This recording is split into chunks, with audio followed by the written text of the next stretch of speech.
존귀한 분이십니다. 네. 오늘 말씀은 구원과 십계명이라는 제목으로 말씀을 전합니다. 어느 임금님이 궁궐 밖의 상황을 시찰하려고 암행을 하게 되었습니다. 임금님이 이곳저곳을 두루 돌아다니다가 다리 밑에서 한 거지 소년을 보게 되었어요. 임금님이 보기에는 그 소년의 모습이 너무나 더럽고 깨제제한 모습이라 애처롭기가 그지없었습니다. 임금님은 이 소년을 궁궐로 데려다가 모든 신하 앞에서 세워놓고 이렇게 공포했습니다. 내가 오늘부터 이 소년을 나의 왕자로 삼겠노라. 이렇게 선포한 거예요. 이제 소년은 더 이상 거지 신분이 아닌 왕자가 되었습니다. 이 소년은 여기저기 찢어진 누더기 옷을 벗어버리고 화려한 장식과 좋은 왕자의 옷을 입게 되었습니다. 식사도 예전같이 이제 구걸하지 않아도 돼요. 궁궐에서 나오는 좋은 진미를 먹고 싶은 대로 마음껏 먹을 수 있는 상황이 되었습니다. 그런데 왕자는 자기 자신이 지금 누리고 있는 것을 믿을 수가 없는 거예요. 내가 이제 거지가 아니라 왕자가 되었다는 것이 믿어지지가 않는 것입니다. 너무나 낯설고 어색했어요. 다음 날 아침이 되었습니다. 이 소년은 급히 일어나서 막 궁궐 밖으로 나가려고 하니까 신하가 깜짝 놀라서 아니 왕자님 어디로 가시려고 합니까? 붙잡고 물어보자 이 왕자가 이렇게 말하는 거예요. 사실 저 앞에 다리 밑에 가면 내가 세수할 수 있는 좋은 장소가 있다네. 자기가 지금까지 늘 생활해 오던 그 습관, 아침에 일어나면 제일 먼저 세수하던 그 시냇물이 흐르는 그 장소, 거기에 가려고 하는 거예요. 이 얼마나 황당한 말입니까? 이 이야기를 임금님이 들었다면 그를 아들로 삼은 임금님의 마음이 어떠했을까?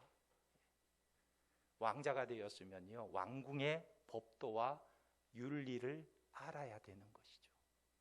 왕궁의 법도를 따라야 되는 것이죠. 오늘 본문 말씀은 6절에 바로 그것을 우리에게 말씀하고 있는 것입니다. 6절에 뭐라고 말합니까? 나는 너를 애굽 땅 종되었던 집에서 인도하여 낸 내 하나님 여호와라 그랬어요. 오늘 말씀 신명기는 5장에서부터 26장까지 본론의 내용인데 이 본론의 내용이 학자들이 뭐라고 말하냐면 언약 갱신이라고 말합니다. 무슨 말이냐면 이 신명기 5장부터 26장은 출애굽기 19장에서 24장에 있는 내용을 다시 기록하고 있는데 이 출애굽기 19장에서 24장의 내용이 바로 시내산에서 맺은 언약이라는 거예요. 시내산 언약.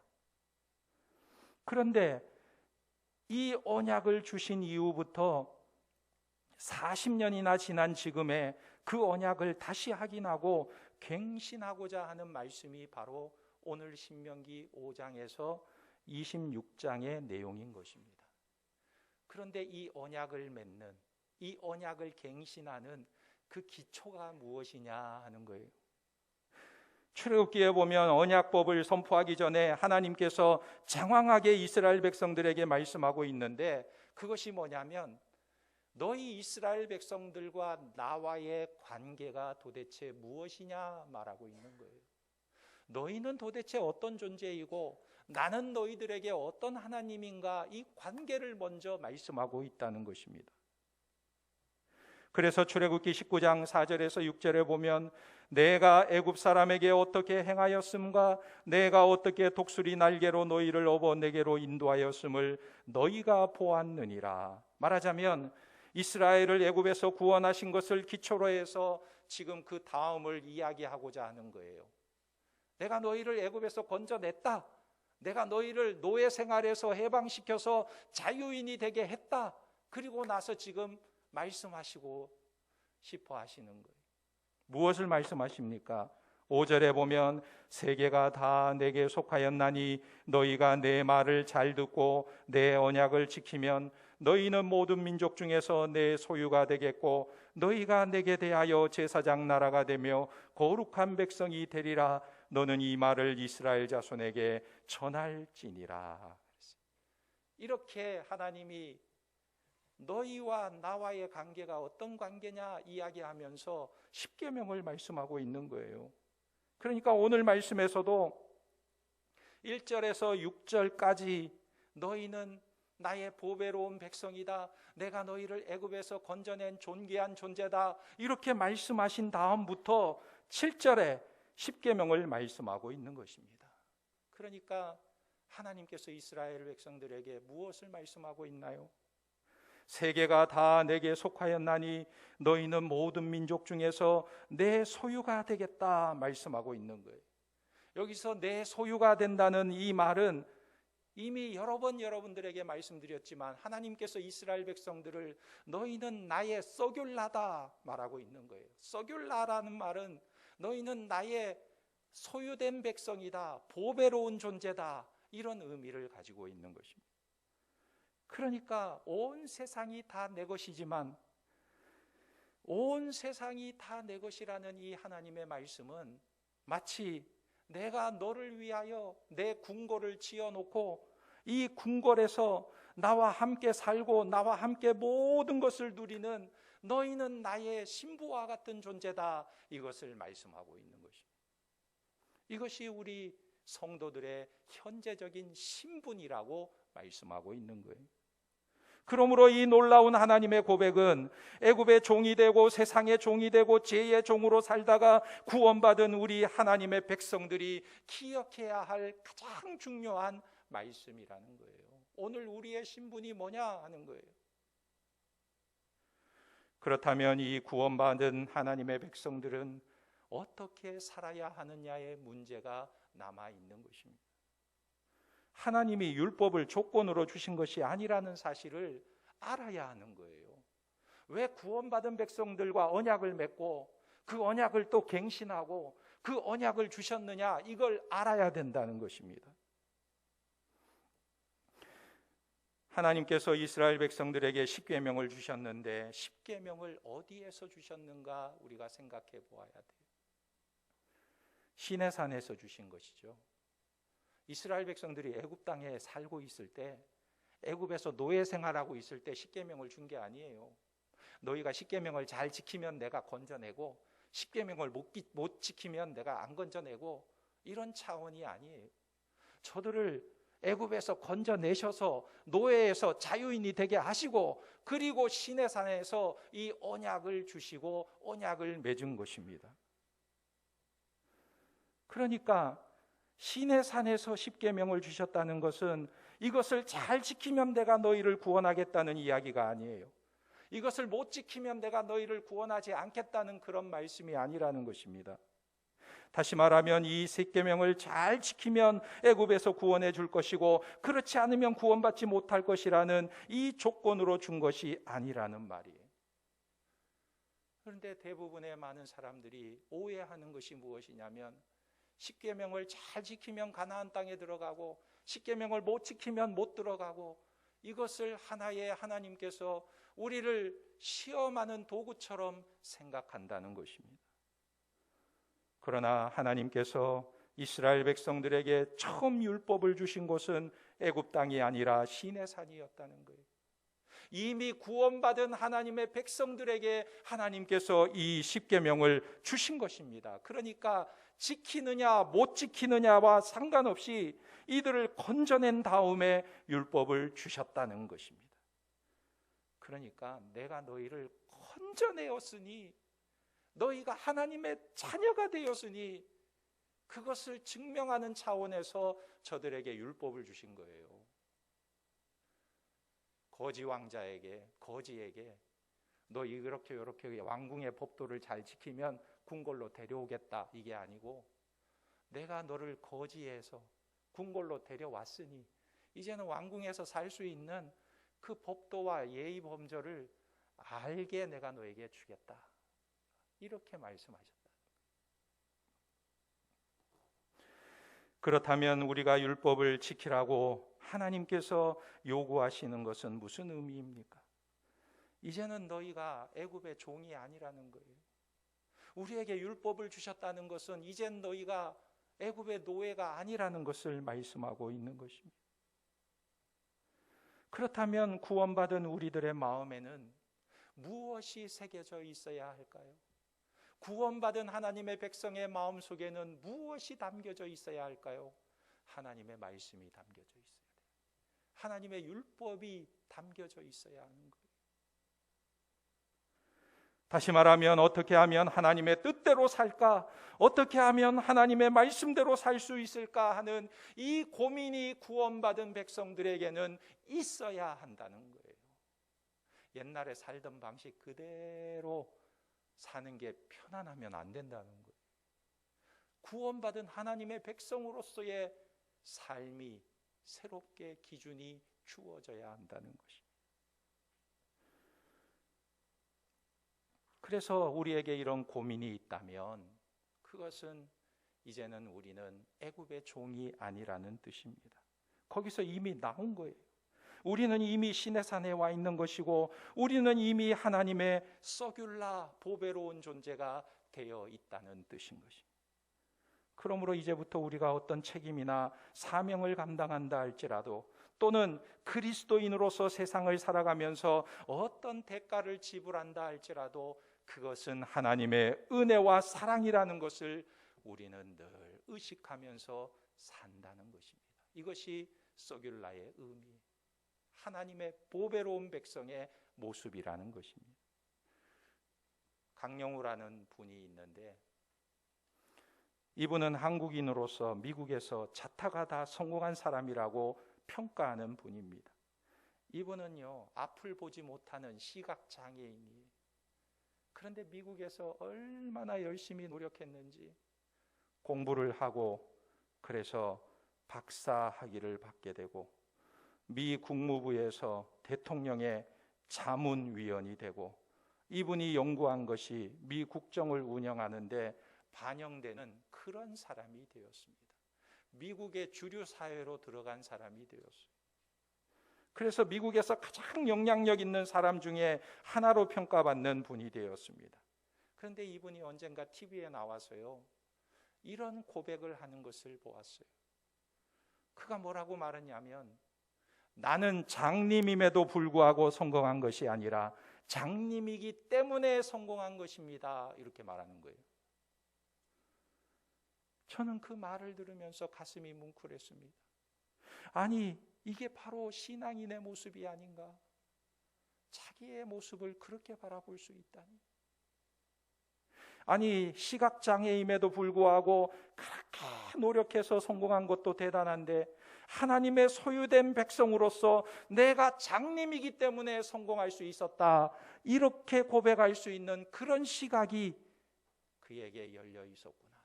이거는 신앙인이 아니고는 고백할 수 없는 내용인 것입니다.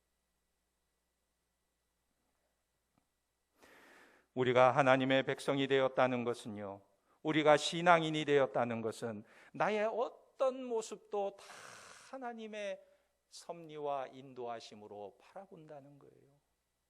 긍정적으로 본다는 것입니다.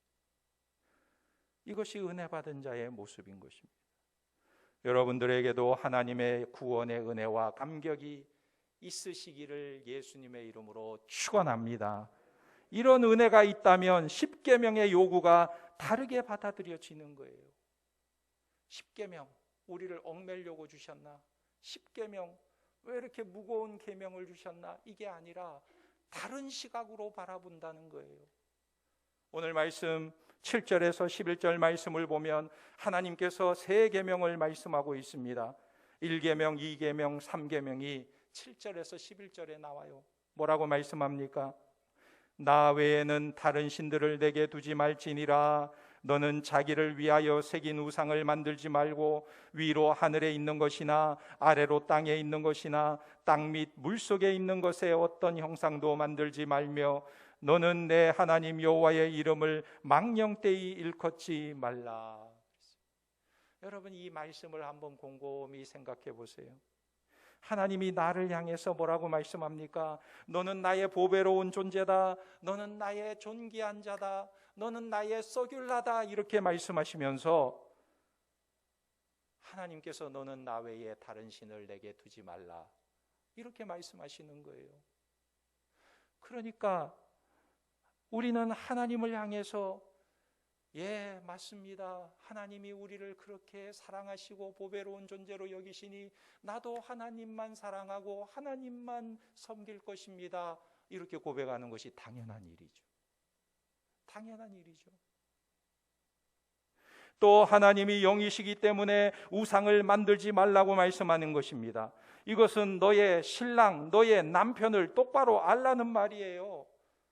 너의 하나님이 어떤 하나님이신지 분명히 알라는 거예요. 너의 하나님은 영으로 계시는 하나님이시기 때문에 그 하나님의 형상을 어떤 모양으로도 만들지 말라고 말씀하시는 것입니다. 뿐만 아니라 하나님의 이름을 망령되이 부르지 말라는 것은요, 하나님의 이름을요 헛되이 부르지 말라는 거예요. 주문처럼 외우지 말라는 거예요. 우상 숭배자들이 자기 신을 마치 주문 외우듯이 그 신의 이름을 부르는 것처럼 하나님을 그렇게 여기지 말라는 것입니다. 하나님은 어떤 분이세요? 인격적인 하나님이시잖아요. 예를 들어서 하나님의 이름을 1000번을 반복해서 막 외우면 복이 쏟아질 것이다, 그렇게 생각하고 하나님 하나님 하나님 하나님 하나님 하나님 하나님 하나님 이런 식으로 하나님의 이름을 헛되게 부르지 말라는 거예요. 마치 우상을 숭배하듯이 하나님을 부르지 말라는 거예요. 1995년도에 일본을 떠들썩하게 한 사건이 있었습니다. 일본 지하철 독가스 사건이에요. 여러분들 아마 기억이 나실 겁니다. 그 사건을 일으킨 자가 바로 옴진리교 사람인데, 이 옴진리교의 옴이라는 말이 어디서 나왔냐면 인도의 힌두교에서 나온 주문입니다. 주문. 그래서 인도의 마을에 가면요, 대문에도 옴이라는 글씨가 있고요, 벽에도 옴이라는 글씨가 써 있어요. 왜 이 사람들은 옴이라는 글씨를 써놓냐면 그 옴이라는 주문을 외우면 신비한 일이 일어난다는 거예요. 옴 이러면 복이 막 내게 임하고 귀신이 떠나가기도 하고 병고침을 받기도 하고 막 신비한 영들이 자기에게 임하기도 해서 악령을 물리쳐 주기도 하고, 그래서 이 옴이라는 주문을 그렇게 외우면 복을 받는다는 거예요. 이것이 바로 힌두교의 주문인 것입니다. 그런데 하나님은 너희가 여호와의 이름을 망령되이 부르지 말라 그랬어요. 그렇게 옴을 외우듯이 그렇게 반복적으로 하나님의 이름을 부름으로 신비한 체험을 원하거나 신을 불러내는 그런 일을 하지 말라는 것입니다. 왜 그럴까요? 하나님은 인격적인 하나님이세요. 하나님은 우상과 같은 존재가 아니에요. 하나님은 우리와 친밀하고 인격적인 교제를 하시는 하나님이시기 때문에 하나님을 그렇게 부르지 않아요. 여러분 집에서 남편 부를 때 그렇게 부릅니까? 아내 부를 때 그렇게 불러요? 남편 여보 이렇게 부릅니까? 저 미쳤다 그러죠.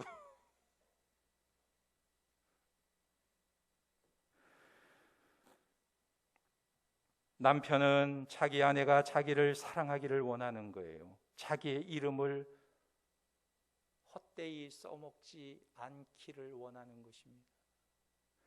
예를 들면 아무 데서나 남편의 이름을 팔아서 이득을 얻으려고 하거나 남편의 명의를 도용한다면 그것은 온전한 부부의 모습이 아닌 것입니다. 결국은 심각한 파국을 맞이하게 되는 거예요. 마찬가지로 하나님의 이름을 주문처럼 사용하거나 무의미하게 마구 부르는 것은 진정한 사랑의 관계가 아니라는 거예요. 단지 내 유익을 위해서 내게 그냥 뭔가를 주는 존재로만 생각한다는 것입니다. 그러니까 이 계명을 보면요, 지금 1계명에서 3계명까지를 보면 다 어디에 연결되어 있냐면 너희와 나와의 관계가 어떤 관계냐? 너희는 나의 소유된 보배로운 백성이고 나는 너희의 하나님 여호와다. 이 관계에서부터 비롯되고 있다는 것입니다. 내가 나의 사랑받는 아내 같은 존재이니 나와 사랑으로 연결되어 있어야 한다. 이것을 말씀하고 있는 거예요. 그러니까 하나님의 계명을 지키기가 쉬운 것입니다. 어려운 게 아니에요. 그리고 12절에서 15절을 보면 안식일에 대해서 말씀하고 있습니다. 12절에 내 하나님 여호와가 내게 명령한 대로 안식일을 지켜 거룩하게 하라 그랬습니다. 4계명은 안식일의 계명이에요. 이 계명은 명령으로 말씀하고 있습니다. 강제 명령이에요. 왜 이렇게 명령으로 말씀하실까? 왜 강제 명령을 내리시고 있는가 하는 거예요. 왜 안식일을 지키라고 명령하실까? 그 이유가 있습니다. 이스라엘 백성들은 애굽에서 400년 동안 노예살이를 했어요. 이 400년 동안 노예 생활하는 그들에게는 무엇이 없었을까요? 안식이 없었습니다. 안식이 없었어요. 노예는요, 쉬는 날이 없어요. 노예는 죽도록 일을 해야 매를 덜 맞고요, 일을 안 하고 좀 쉬려고 하면 얻어맞아요. 죽도록 일하다가 병에 걸리면 이 노예는 그냥 땅에 묻어버리면 끝이에요. 저들에게 뭐 치료하거나 살려주는 기회가 없어요. 그래서 출애굽기 1장 2장에도 보면 이스라엘 백성들이 그렇게 애굽에서 혹사를 당하고 있잖아요. 벽돌을 만들어 내느라고 고생하는데 나중에는 더 그들에게 고역을 주는데 이제는 벽돌 만드는 재료도 주지 않고 지푸라기도 주지 않고 너희가 다 만들어 내라고 더 심한 고역을 줍니다.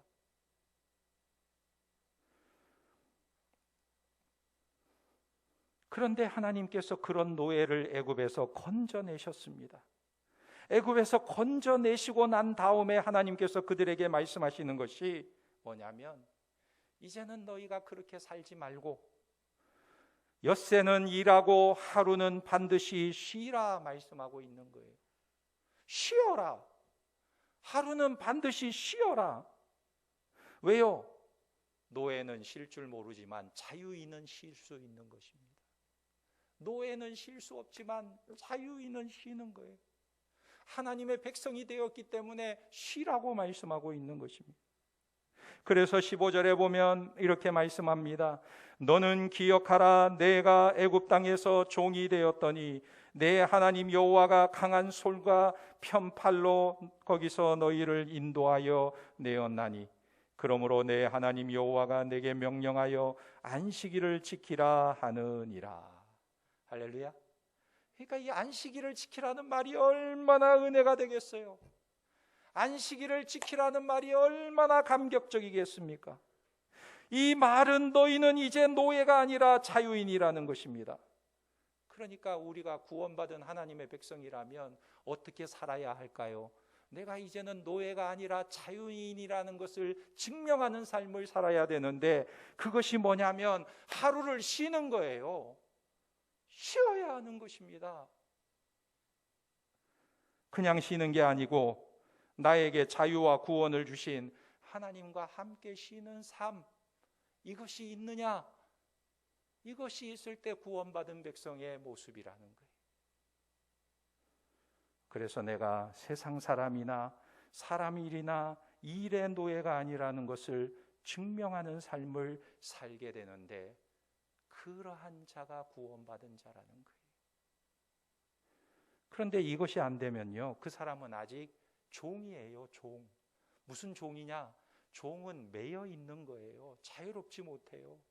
종은 항상 일에 매여 있어요. 일에 매여 있어서 일에 중독되어 있는 거예요. 그렇다면 우리는 노예인가 자유인인가? 자유인이기 때문에 이 자리에 나와 있지요.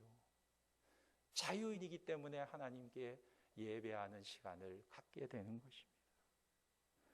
그래서 하나님 앞에 모든 것을 내려놓고 쉴 수가 있는 것입니다.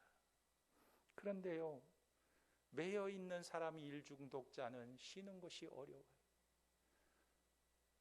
여러분, 일에 중독되어 있는 사람이 일을 놓으면 어떨까요? 손이 떨려요. 떨려.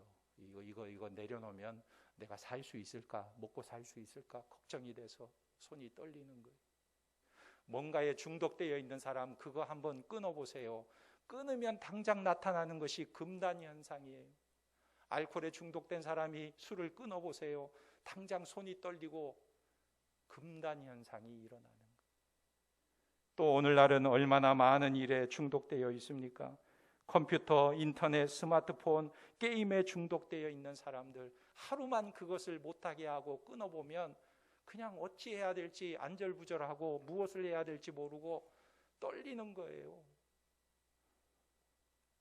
중독 때문에 그런 것입니다. 그러나 그 중독된 삶의 모습에서 구원받은 하나님의 백성들은 다른 거예요. 그것을 끊을 수 있고 하루를 쉬어도 불안하지 않고 하루를 쉬어도 염려하지 않는 것입니다. 그래서 하나님께서 이스라엘 백성들에게 광야에 훈련을 시키는 거예요. 하나님께서 너희를 먹이시고 입히시고 하나님께서 너희들을 인도하신다. 광야에 만나가 내리지 않느냐? 일주일 중에 6일 동안만 나가서 거둬라. 7일은 거두지 마라. 내버려 둬라. 그래도 너희가 먹고 살 수 있다. 충분히 하나님이 먹이시고 입히신다. 일주일에 6일만 거둬라. 7일째는 안식일에는 쉬어라. 좀 거두지 말고 그날 못 거둬서 손 벌벌 떨지 말고 쉬어라. 훈련하시는 거 아니에요? 그래서 우리는 미래에 대한 두려움과 불안을 내려놓고 하나님 앞에 나와서 참 쉼을 누리는 자들이 하나님의 백성된 모습이라는 것입니다. 그래서 하나님께서 이스라엘 백성들에게, 구원받은 하나님의 백성들에게 너희는 안식일에 쉬어라 명령하고 계시는 것입니다. 그러므로 우리가 이 십계명을 생각할 때 우리는 항상 무엇을 생각해야 되냐면 날 사랑하시고 날 구원하신 하나님과 함께 생각하는 것입니다. 그렇게 생각하면 이 하나님의 말씀이 너무나 귀한 거예요.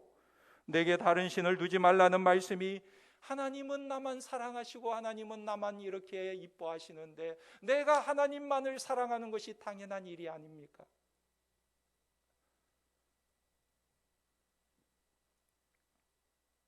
안식일을 지키라고 말씀하시는 것도 나를 이렇게 만나고 싶어 하시는 하나님의 마음이 보이기에 얼마나 우리는 마음을 내려놓고 하나님 앞에 쉬면서 나올 수 있습니까?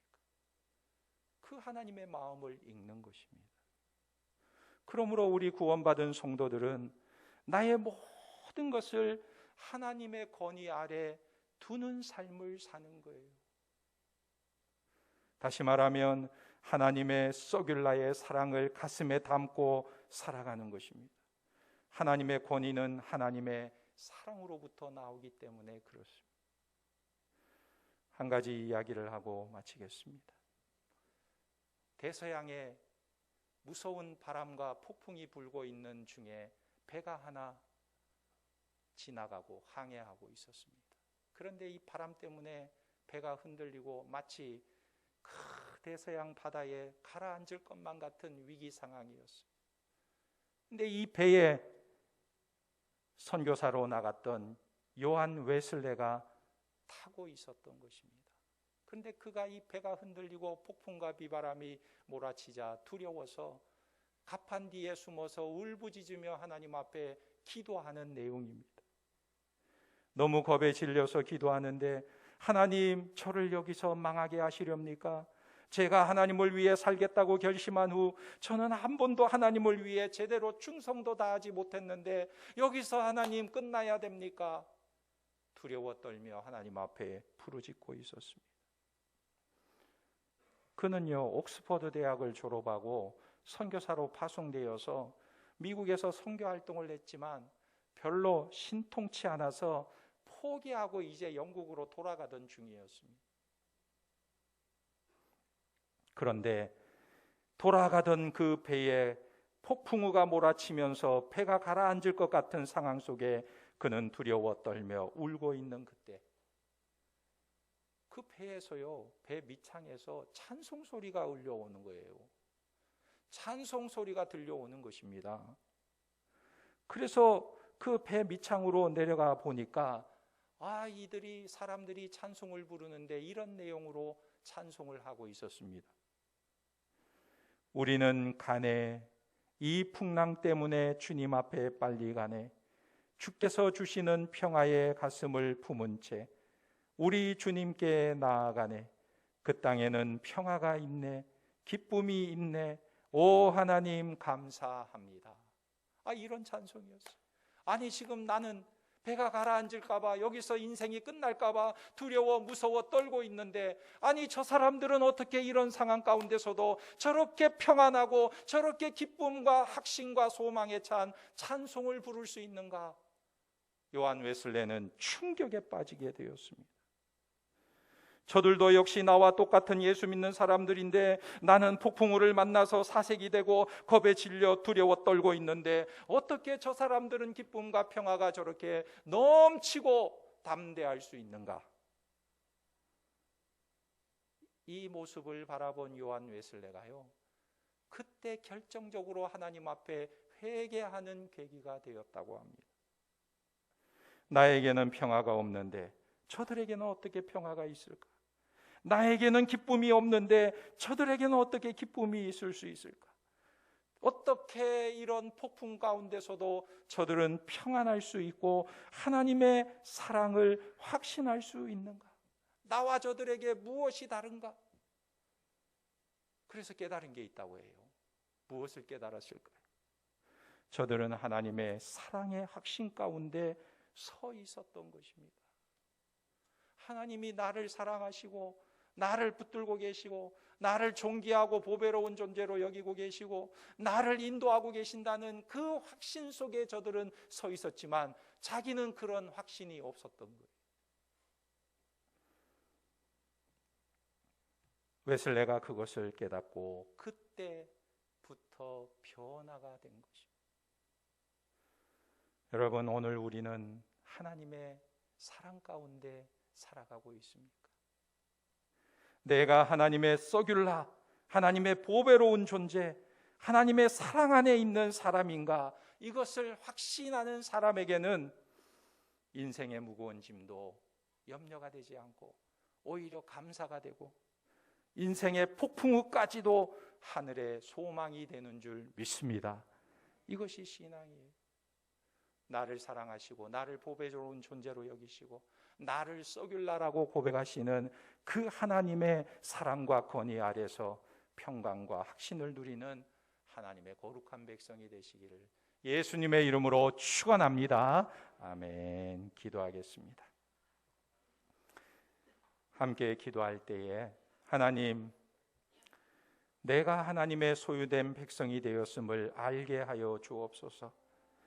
내가 하나님의 사랑받는 존재가 되었기에 계명을 사랑하고 말씀을 지키고 순종하는 삶을 기쁨으로 감사함으로 넉넉히 감당하며 살아가게 하옵소서. 우리 주님 한번 부르고 간절히 기도합니다. 주여, 아버지 하나님 은혜와 사랑을 감사합니다. 우리를 하나님 사랑하시고 우리를 선택하여 주시어서 내가 너를 사랑한다, 너는 나의 보배로운 존재다, 너는 나의 아름다운 서귤라다, 너는 나의 신부와 같은 존재다 말씀하시는 하나님, 우리를 구원하여 주시고 하나님의 거룩한 백성 삼아 주시고 온 천지 만물을 창조하신 하나님이 아버지 창조하신 곳에서 우리가 하나님과 더불어 살아갈 수 있도록 은혜를 베풀어 주심을 감사합니다. 이 구원의 은혜, 이 구원의 감격, 이 구원의 기쁨을 가지고 살아가게 도와주시고 오직 하나님만을 경외하며 하나님만을 사랑하며 하나님의 인도하심과 돌보심을 받으며 아버지 하나님의 말씀 따라 순종하며 살아갈 때 우리 하나님이 베풀어 주시는 풍성한 삶을 누릴 수 있도록 은혜를 베풀어 주시옵소서. 나는 하나님의 소유된 백성이요 하나님이 사랑하는 존귀한 자요 하나님의 서귤라임을 확신하게 살게 도와주시고 그 사랑과 은혜 가운데 거하는 하나님의 백성들이 다 될 수 있도록 은혜를 베풀어 주시옵소서. 하나님 아버지, 신명기의 말씀을 통해 십계명을 주심이 부담이 아니고 우리를 사랑하시는 하나님의 사랑의 요구임을 깨닫게 하심을 감사합니다. 우리가 구원받은 하나님의 백성으로서 서귤라의 사랑을 충만히 깨닫게 하시고 그 사랑에 감동되어 우리도 하나님을 사랑하며 하나님의 은혜 안에서 풍성한 삶을 누리는 믿음의 백성들이 다 되도록 인도하여 주시옵소서. 예수님의 이름으로 기도하옵나이다. 아멘.